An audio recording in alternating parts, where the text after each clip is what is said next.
piccole ali. Non sono mai stato un giramondo, ma qualche chilometro mi è passato sotto le sole o cavalcando due rotaie con treni che mi hanno portato in giro per bel paese. Però solo stamattina mi sono illuminato.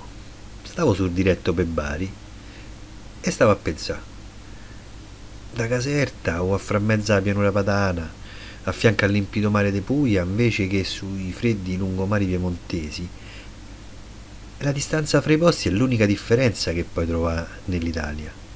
L'Italia è questa. Puoi trovare due ulivi un po' più al sud, le spaccarelle saranno più grandi oltre l'Appennino, ovunque infiniti campi di fieno appena tagliato e vigne che disegnano filari con geometrie clamorose. Un torrentello, quello è gratis, come il Napoleone che dorme disegnato dal profilo delle montagne all'orizzonte.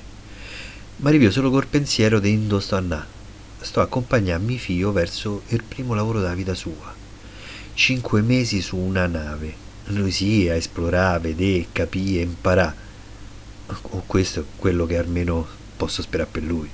Sai ancora quanto tempo ci avrà per guardare annoiato fuori dal finestrino di un altro treno? Quindi, per mo', sbatti sta luce e continua a volare lontano.